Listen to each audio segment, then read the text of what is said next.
Good evening, and thank you once again for joining us for our Spotlight Endometriosis. I am Amber, your host and moderator for this evening, and we'd like to thank those who are joining us either on Facebook, on IG, or in our Zoom meeting this evening.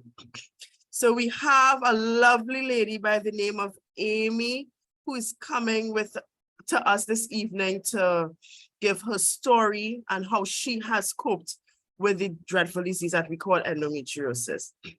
So you know me, I like to jump straight into it. But before we start, I must read our disclaimer.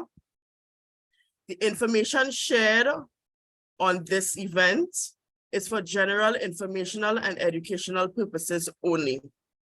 It does not constitute professional medical advice, diagnosis, or treatment for individuals. We advise you to please consult your healthcare provider if you feel or if you have questions about your health before starting your treatment. The views and opinions expressed in the event are those of the presenter or presenters and do not necessarily reflect or represent the views and opinions held by the Trinidad and Tobago Endometriosis Association, their sponsors or donors. Due to the nature of this event, it may contain content copyrighted by another entity or person. The TTEA, our sponsors and donors, claim no copyright to said content. The TTEA is a messenger and share of information and strive to verify, but cannot warrant the accuracy of copyright and completeness of the information on this program. If you have a complaint or find your content is being used inaccurately, please contact the TTEA prior to making copyright claims. Any infringement was not done on purpose and will be rectified to all parties' satisfaction. So today, as I said, we have now, you have to excuse me for those who are listening. I'm not my usual bubbly self. I am fighting the cold, this nasty cold that is going around. And my tonsils are actually swollen. So please bear with me as we start this evening's proceedings. So I'm going to pull up Amy's bio now.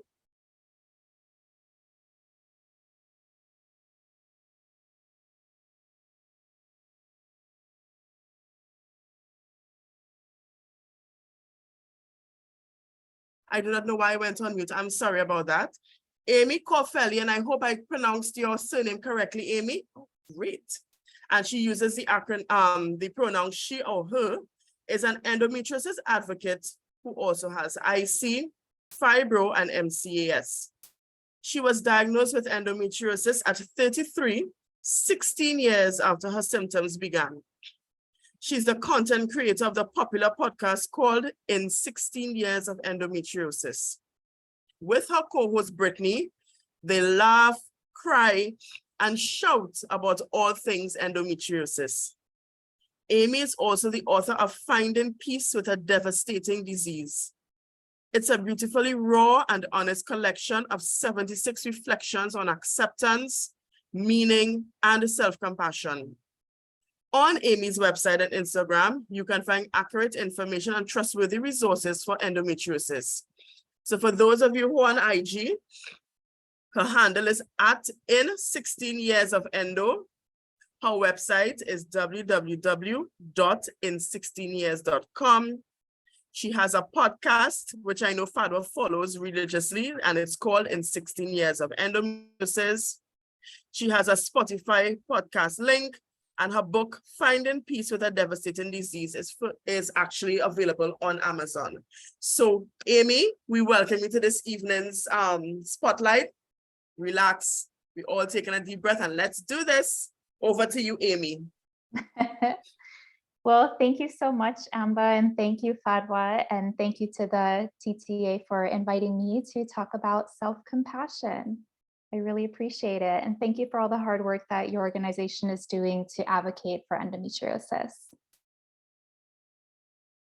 Okay, I guess I will go ahead. So I prepared like a little presentation about self-compassion, and then we'll have about 30 to 40 minutes left afterwards to take questions, tell our stories, share our experiences and things like that.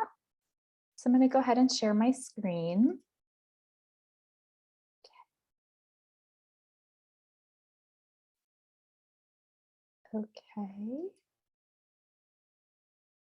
Okay, so at this time, you should be able to see my screen.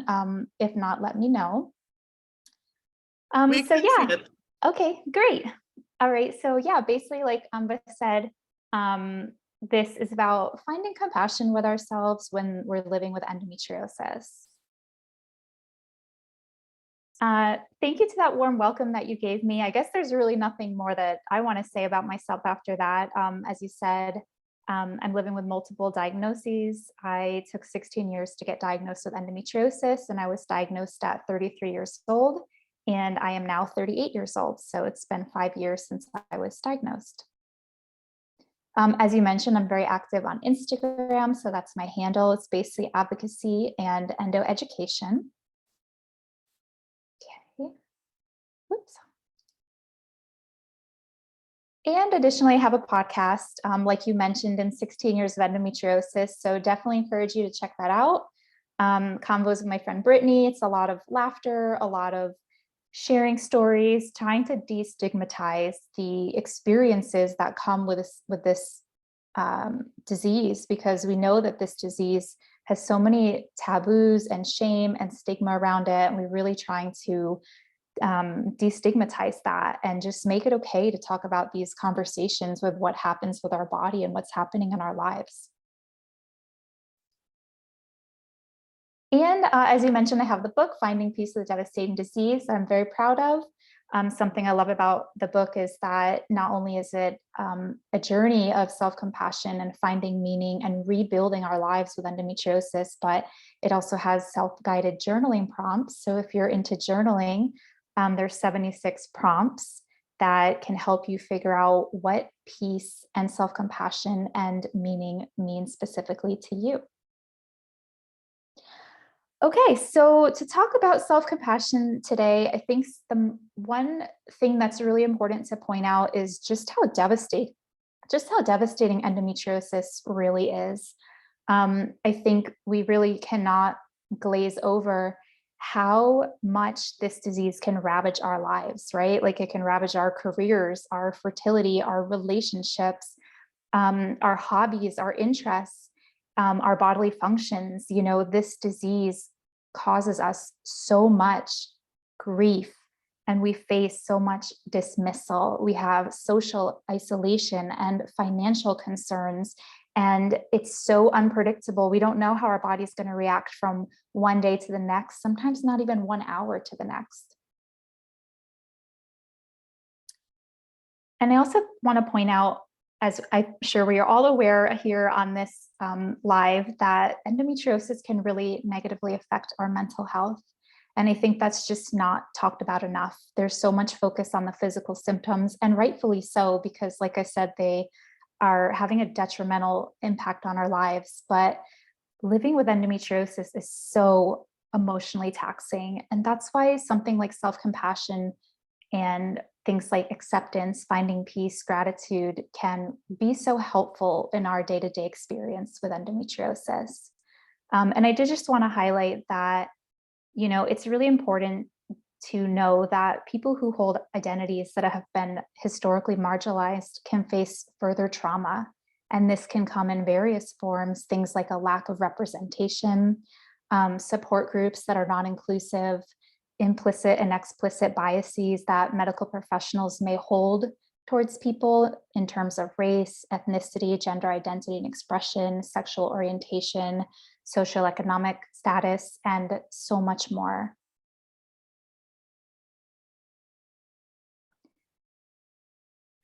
I want to talk about a parable from the Buddha. And the Buddha talked about how there are these arrows that the universe shoots us with. And so examples of these arrows are the things that I just talked about in the previous slides, right? The way that endometriosis, that having this disease ravages our careers, or the discrimination we may face when we're looking for treatment, or the dismissal, the support groups that aren't inclusive, situations that happen to us, circumstances that happen, that they're these arrows that the universe shoots us with. And oftentimes they're not in our control. And then there's the second arrow. And the second arrow is our reaction to the first arrow. And these second arrows are, I don't want to say optional, but these second arrows are things that we can have more control of. I think we hear a lot that this phrase that, well, the only thing that you control in life is your reactions, right? And I think that's true, but I also think that's really simplifying it, because oftentimes the way that we react to something is a pattern that we learned a long time ago, is an internalized belief, is very wrapped up in the stories that we tell ourselves, in the way that we treat ourselves. So things like self-judgment, self-criticism, these are habits that we have. And so while I do think that the way that we react to things is in our control, I also think that it can take a lot of time and practice and patience and effort and self-awareness to actually make these second arrows be in our control. So what I really don't want when I talk about self-compassion is to make it sound like, oh, this is so easy, like just love yourself more, or just like choose not to be upset, or just, choose not to judge yourself. That is extraordinarily hard. And as someone who spent like the first 30 years of her life just with the most toxic beliefs about myself and constantly berating myself, constantly criticizing myself, because that's all I knew. That was the only way that I knew to talk to myself. And, I think I've been practicing self-compassion for about 10 years, and there's still ways that I react that I don't like and that I'm trying to change. So I do really just want to be clear that this is can be a very slow process. And that's why it's so important to be gentle with ourselves and try to have self-compassion with ourselves while we're looking for self-compassion. So I want to give an example of a time I have a lot of problems with my bladder, like a lot of urgency, frequency, right? Like a lot of like, oh my gosh, I'm going to pee my pants right now. Like I need to go pee right now. And I remember a time when I was like 22 or something, and I was driving in my car. I really had to go pee. And of course I was driving, so I had to like find a bathroom, pull over, or maybe pee in the bushes on the side of the road. And as that urge intensified, I was sure that I was going to pee my pants. And all I could do was get mad at myself. All I could do was yell at myself. I was literally in the car driving and I was like yelling, like, what is wrong with you, you stupid bladder? Like, why can't you ever hold it? Why do you always let me down? What's wrong with this defective body? And I was just on and on and on about how stupid I was, how weak I was, how worthless I was, how inadequate I was, how I didn't measure up to the people around me, how unfair it all was. And so this is an example of an arrow that I was creating, that I was shooting myself with, that was making the situation so much worse. Because either way, I was probably going to pee myself. I did not pee myself, however, because I pulled over and peed in the bushes. But either way, I was going to probably pee myself. And so it's like I could approach the situation with gentleness, or I could approach it with self-loathing. And I approached it with self-loathing because that was my normal. That was the normal way that I approached the things that happened in my life, with blaming myself, with hating myself. And then I think about a couple years ago, I was driving in my car and I got that urge to go pee, and how different my reaction was this time. I was driving and I was 11 minutes from home and I was like, I'm going to make it. Yeah, I'm going to make it home. Of course, the closer you get, every time the minute goes by and you get closer, like the urge intensifies. But I remember I was driving and I was just like, I had my hand on my chest and I was breathing in so deep and so slow while I drove. And I was saying to myself, it's okay. You can do this, bladder. You can do this. We can hold it. And even if we don't hold it, it's okay. It's okay if you pee. It's okay. It's not a problem. It's okay. And I just kept telling myself that it was okay, it was okay, that I wasn't mad at my bladder. I wasn't mad at my body. We were doing the best that we could, because we were doing our best. And I made it home, barely, and I peed. And I just remember sitting on the toilet thinking how proud I was of myself. Not because I made it to the toilet, because make it or not make it, that's not really my control, but just how proud I was of how I reacted and how I didn't shoot myself with that second arrow that I was so apt to shoot myself with many years ago. And that's something that I think will stay with me for a long time. It's just the way that I could self-soothe and the gentleness that I had with myself. And when that situation ended after I went pee, I just went on with my day because I wasn't mad at myself. I didn't hate myself. I didn't take it as I'm a failure. Whereas 10 years ago, even though I went pee and I didn't pee myself, that like lingered with me, right? Because those feelings of shame and like embarrassment and self-loathing lingered with me. And then I was stuck with these feelings that were so ugly and heavy and burdensome and also unwarranted, because there's nothing to be ashamed of if I have to urgently pee. It's not my fault my bladder is dysfunctional. And I was left with these feelings that then I looked for I had all these unhealthy coping mechanisms that I looked for these ways to get my feelings out with shopping and eating and, self-destructive behavior that further hurt my mental health.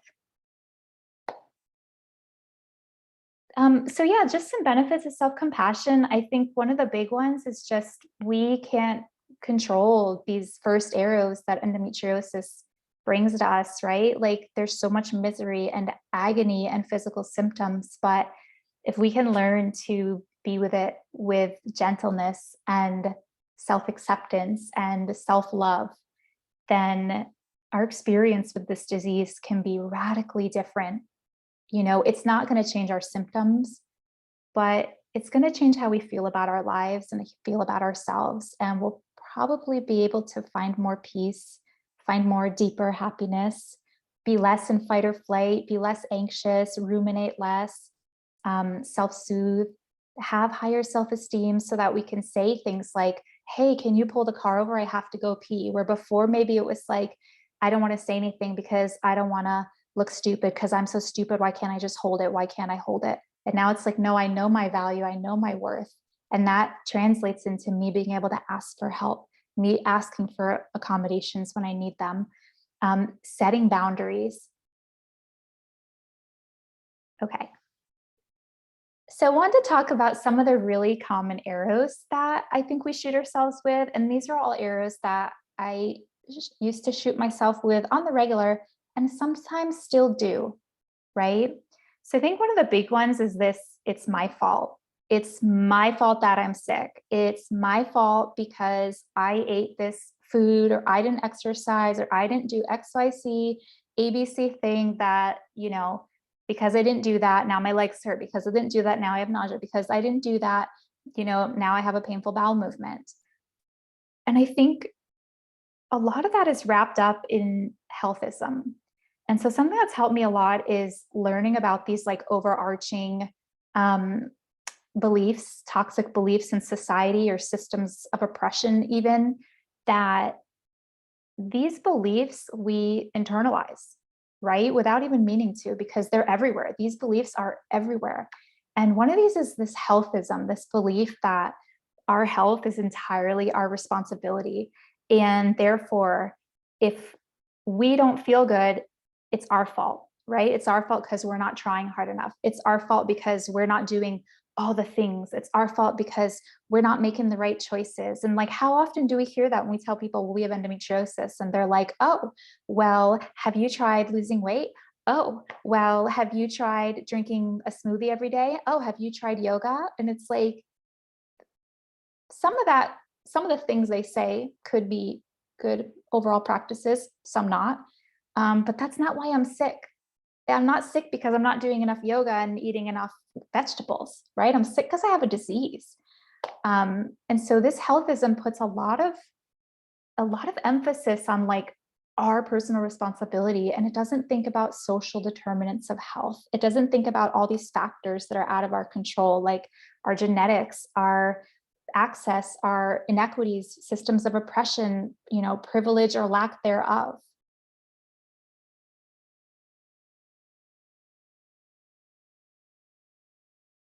So I just really want to be clear that there's no special way of eating or sleeping or exercising or taking care of ourselves that would prevent us from having endometriosis. And, with wellness culture and healthism, we might feel like we constantly have to be doing something if we're not every single second thinking about how to feel better, then we're failing. And we're not failing, right? We're doing our best to live with this disease. And whether we eat a certain way or don't, whether we sleep at a certain time or don't, we're still going to have this disease.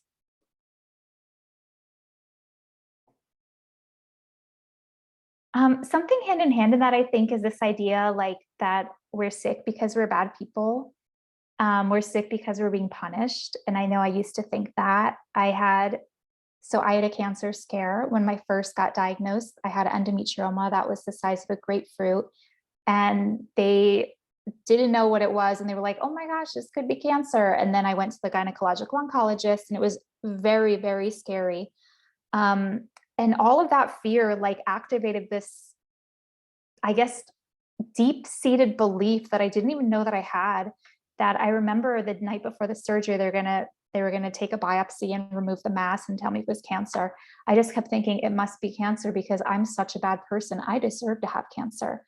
I deserve to be sick because I am so horrible. And then like thinking in my head about all these horrible things. And sure, I mean, I think we've all done things we're not proud of, right? We've all done things that have hurt other people, unfortunately, that we're not proud of, because that's the nature of being human, is we learn as we go, and it's hard, and oftentimes we don't have that wisdom until we learn it. But thinking about the things that I was like, oh, I deserve cancer because I didn't call my uncle back that time he called me, and because like I forgot to call my mom on Mother's Day once, and I had that fight 14 years ago with my sister, and I'm like, even if I was the worst person in the world, which I'm not, I'm very harshly judging myself, but even if I was the worst person in the world and I had done horrible, unthinkable things, no one deserves to be sick. This is not like some punishment because of the way that we're acting.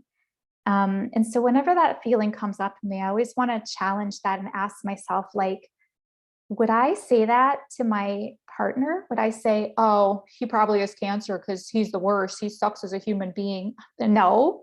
I'd be like, that's ridiculous. Would I say that about my kitty cat, who is this cute little angel? But, I'm not like, oh, she's sick, her bladder hurts because, she scratched the windowsill instead of the scratching post, and she puked once on my bed. Like, it sounds silly, but when we say it about ourselves, it sounds true. But when we say it about people we care about, it's like, no, never. So, you're sick because you're born with endometriosis, right? You have diseased tissue that shouldn't be there. And that is why you're sick. And it's not because of anything that you did or did not do. So I just want to ask you for a minute, and we'll just sit for a second with this, but do you feel that it's your fault that you're sick for whatever reason? And if you do, I just invite you to let that idea go. And obviously it's going to take more than me just saying right now, let it go, because those are deep ingrained, deep-seated beliefs we have. But I just invite you to ask yourself, is this really true about myself? And I invite you to work on letting it go.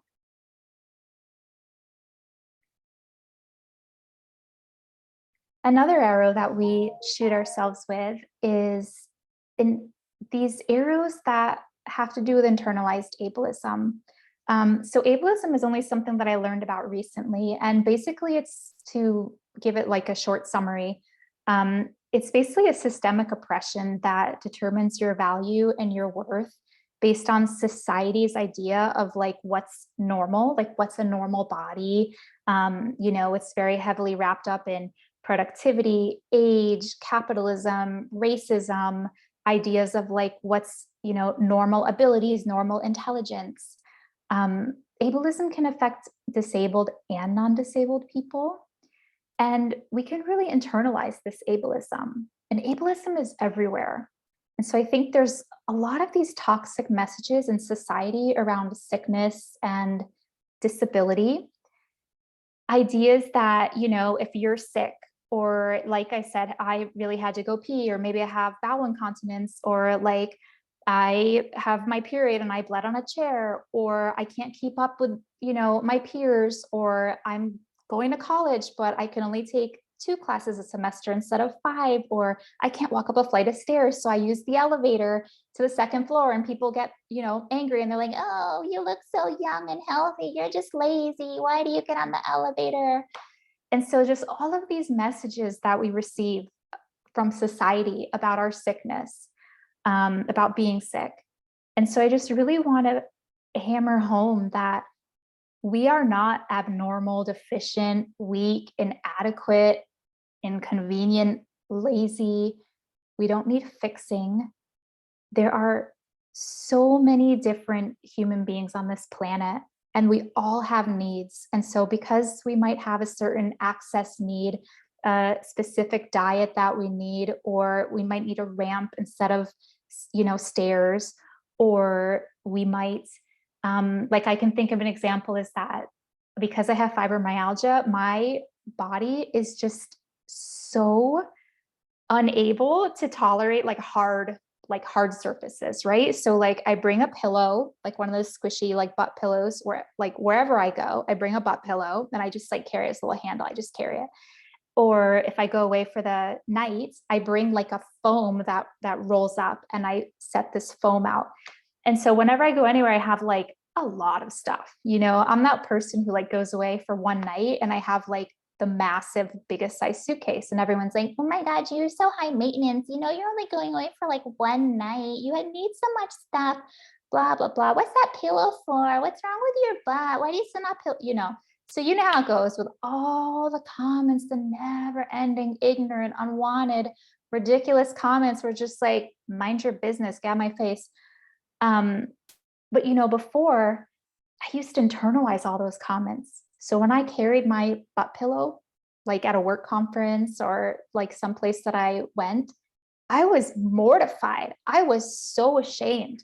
And when people said undoubtedly would say some ridiculous, ignorant comment, it really got to me, right? It was like, oh my God, like, why do I need so much stuff? Why am I so weak and deficient and abnormal? And I just like shamelessly carry my pillow because I've learned that my access needs, the things that I need, first of all, they're no one else's business. And second of all, it's okay that I have needs. That's okay, because that's normal as a human being. I belong, and we belong, and we deserve to take up as much space as anyone else on this planet.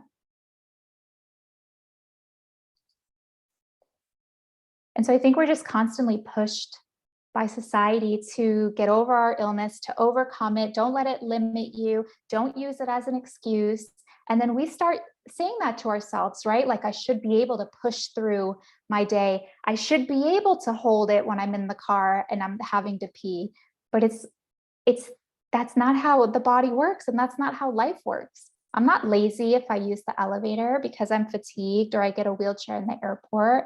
I'm not unreliable for canceling plans, although I do think that we should cancel with kindness. It's not that you're not trying hard enough when I can't hold my pee or I bleed on a chair because of my period. Like, no.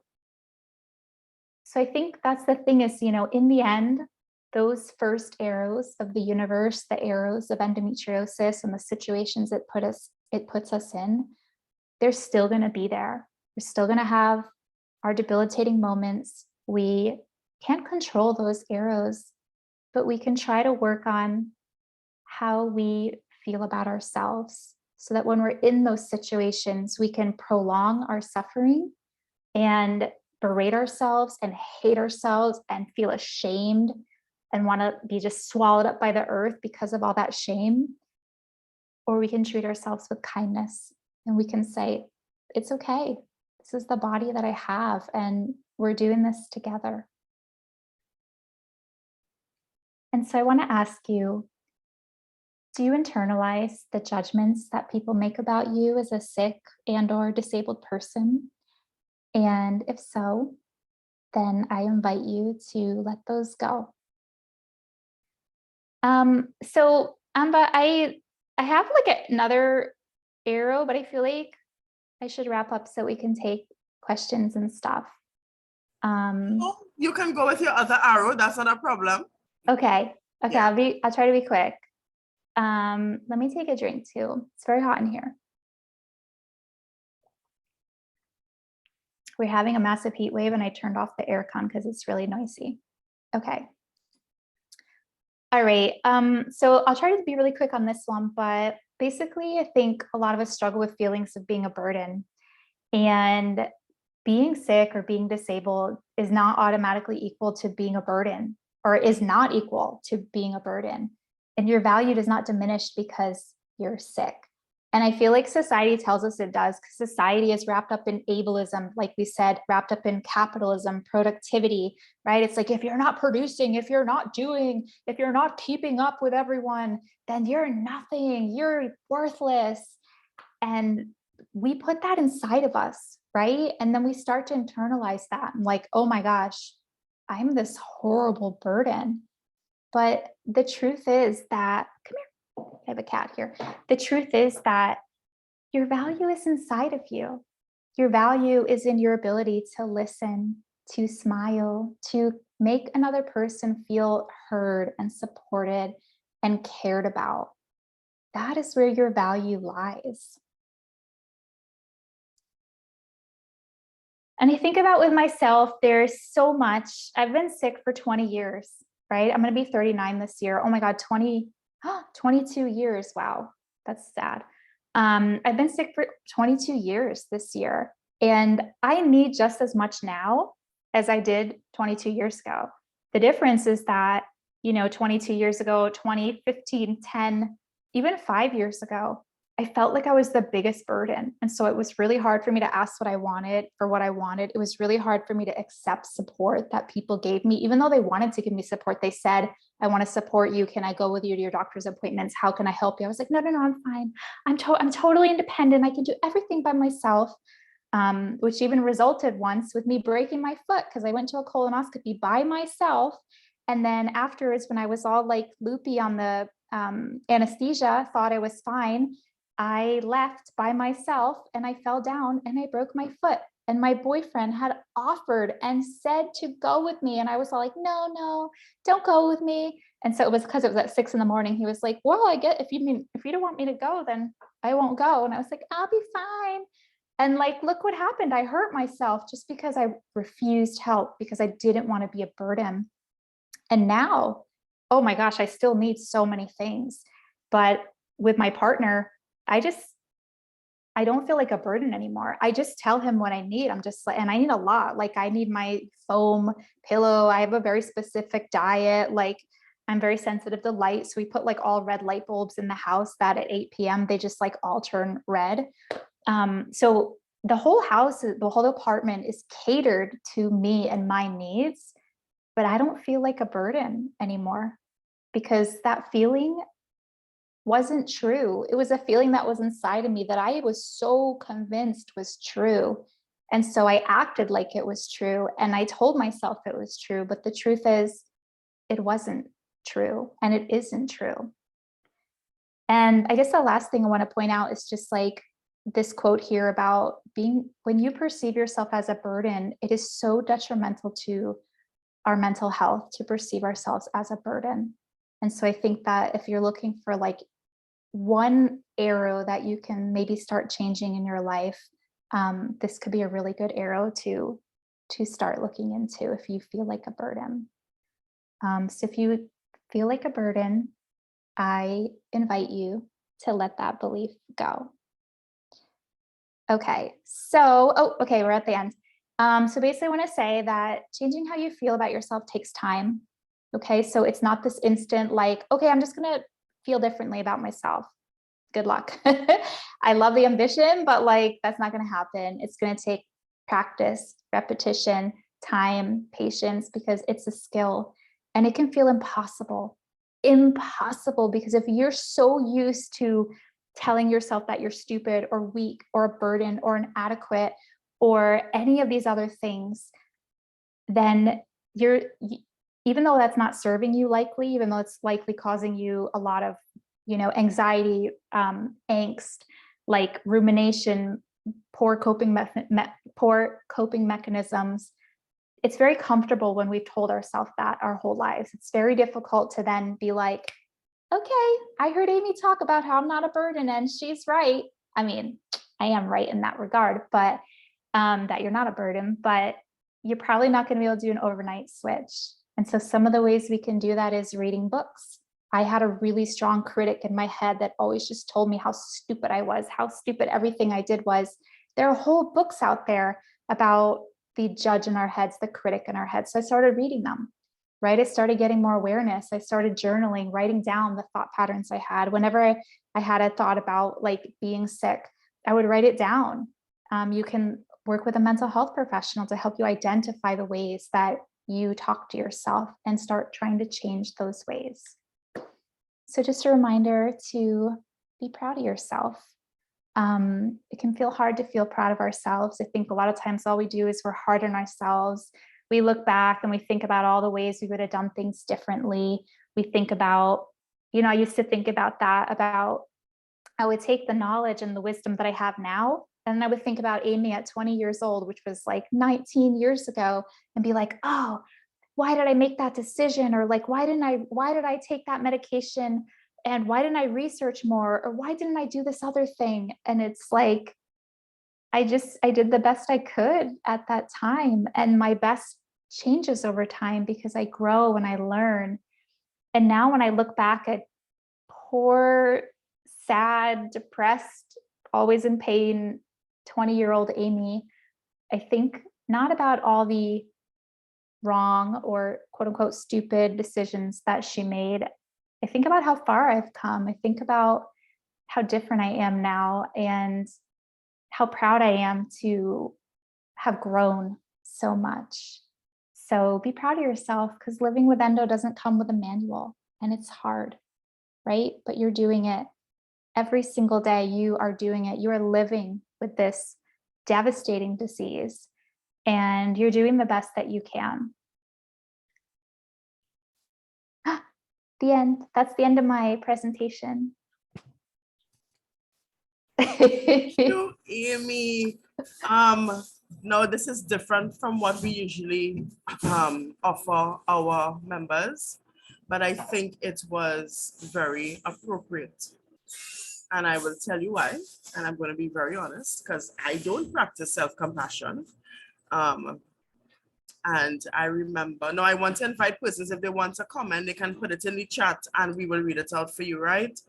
I remember when I was first diagnosed and having to explain this disease and having friends who just didn't understand. I actually wished I had something different.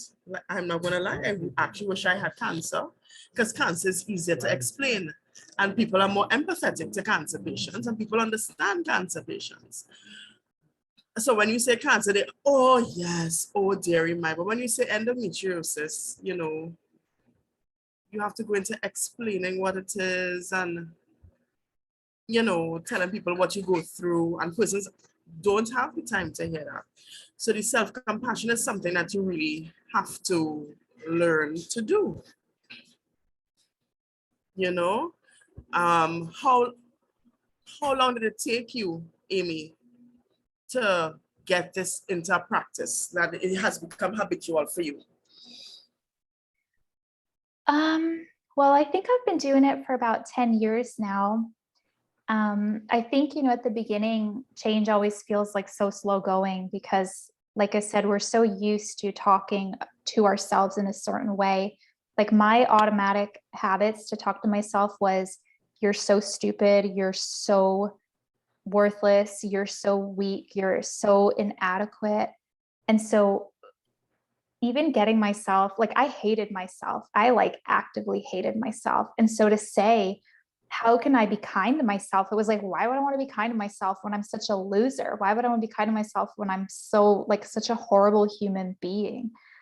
And so I think even for me first, it was just like recognizing when I just used like very toxic language towards myself, like recognizing I was like, okay, like this thing just happened and I'm telling myself how stupid I am. I don't have to call myself stupid, and just keep reminding myself, like, if I was saying that to my partner, you know, my partner would leave me, because who would stay, you know, you wouldn't want to stay with a partner. I mean, leave me if you're in a situation where you can leave. But you know, we don't want to be with a partner who is constantly putting us down. And so I think the first couple of years were very hard. They're very slow. They can be very slow going, because you just keep kind of like relapsing into that behavior. Maybe you go 2 days where you don't call yourself stupid and you're like, I made a mistake. Okay, I still feel like ashamed, but it's okay. Like, I'm just going to keep telling myself it's okay, even though I don't believe it's okay, but I know I just should tell myself it's okay. And so at the beginning, I think there's a lot of not believing what you're telling yourself, even though now what you're telling yourself is the actual truth, because the actual truth is you're not stupid. It's okay to make mistakes. You're not weak. You're not a loser, no matter what you do wrong, right? Like, life is hard and we're learning. So at the beginning, you're telling yourself these different messages, but they feel like lies.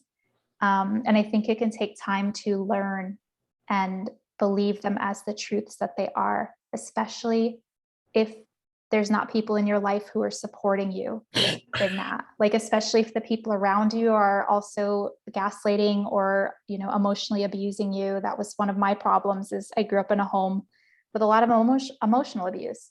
And so for me, it was just very normal to think, no, this is my fault, because I grew up being told that everything was my fault because I was so awful. So they're very hard patterns to break, but I honestly think that there's a lot of hope, right? Like, it might be slow going, but just keep at it. And I promise it is the most beautiful gift to yourself. Even if you never love yourself, that self-love, can you self-like? Can you self-accept, right? Maybe you don't love yourself at the beginning. That's not even part of maybe at the beginning you're like, no, that's just out of the question. Okay, can I just accept myself as a human being on this planet? No, I would have had a rant twice actually in our support group, where I actually stated I hate my body. And I'm not even going to lie. When you're in the throes of a period or a flare, and that is the day in the office, nothing goes right. And that's the day in the office where persons don't care that you're in pain. Up to last week, I actually went off on an attorney in my organization, because I just came off the field. I'm a field officer, and third day of the period, no, this was the fourth day. So, you know, I'm in the midst of it, and she's telling me, go back, you need to go back out to the field, and I'm like, I can't, I'm not feeling well. When it has to be done, the courts don't care. So, yep, story of my life, hate myself. And I went out and I did what I had to do. And in Trinidad, we have something called a bad mind. You hold somebody in mind. So when I knew I should have been going home to see about myself, I stayed in the office till after 8, completing what the lawyer wanted. And then I came home, I collapsed on my bed, and I got up the next day and I told my boss, you're not seeing me today, sorry. I'm not feeling well. And before I have to really go off on someone, I need to stay home and recuperate and get myself back centered before I come back out to the office. And it's at times like at that time when the self-hate really, really comes on strong, because you watch your female counterparts who they're in pain, they take 2 tablets and they're fine.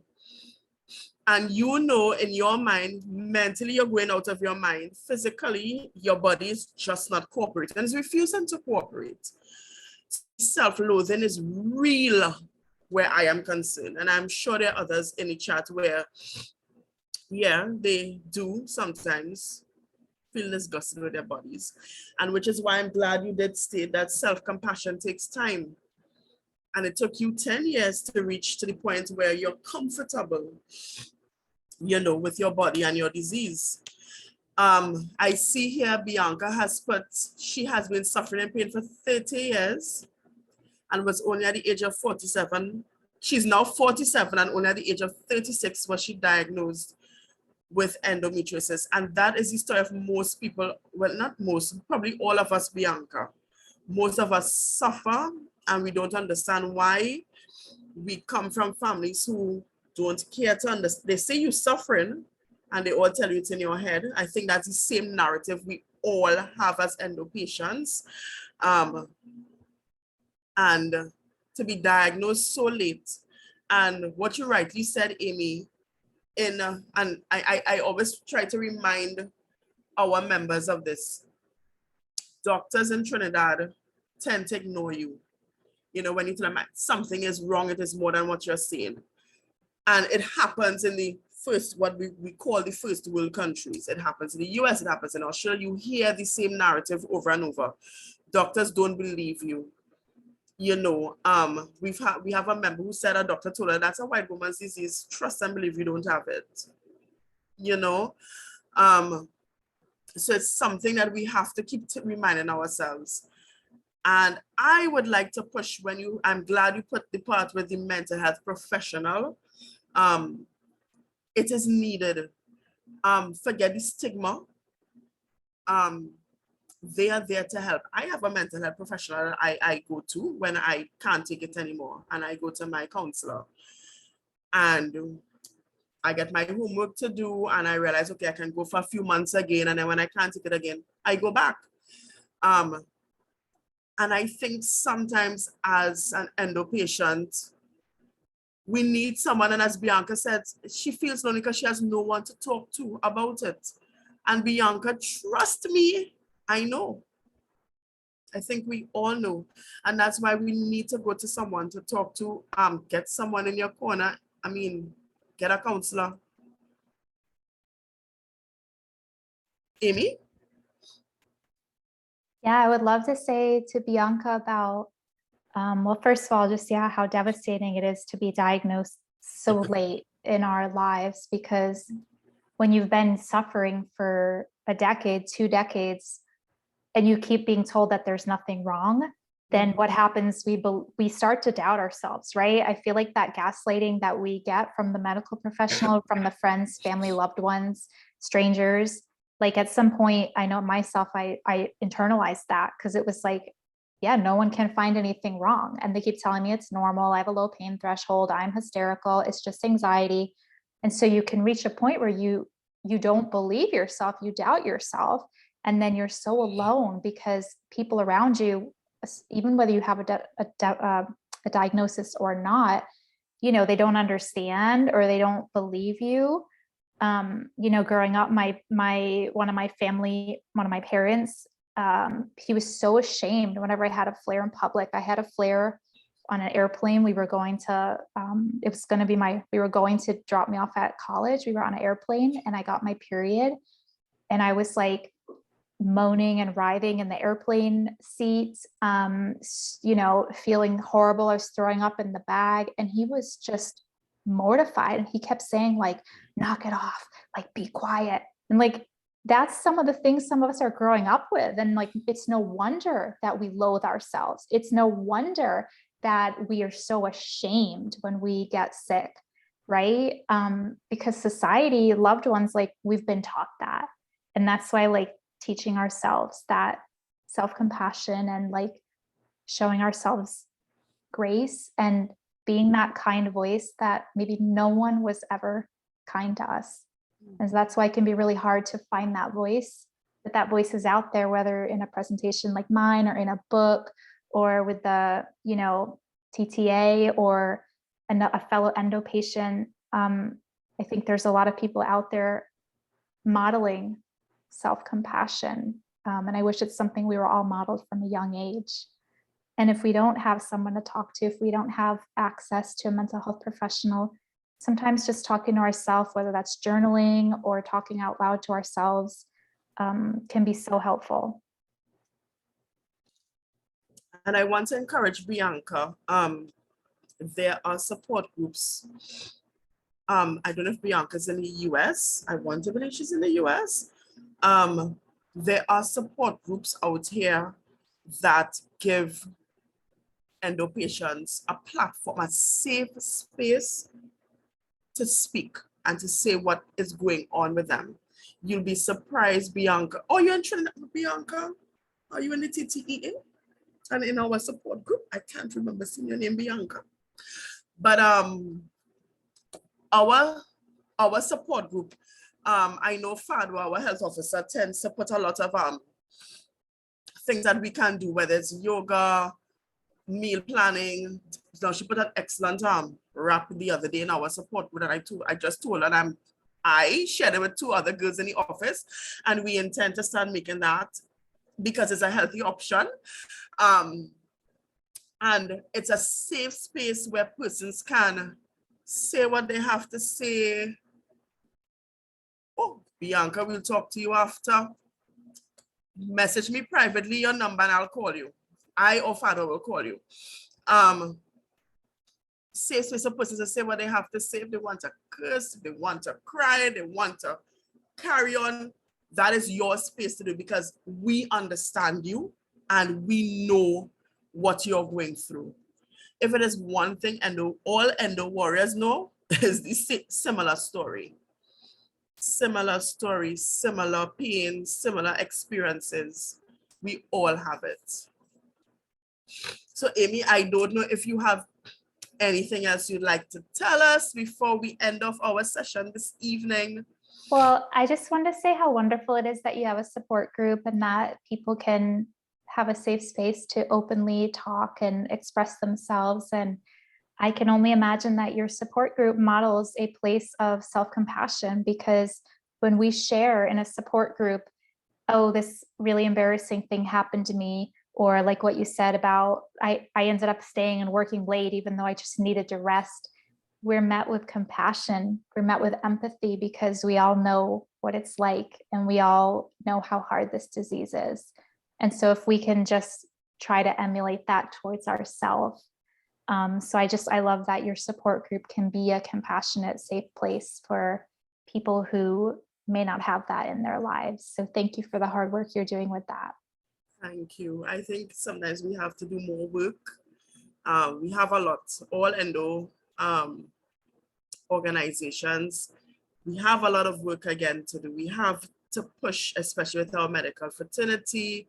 You know, when you talked about healthism, you know, and ableism, this is something we have to discuss with our medical doctors, you know.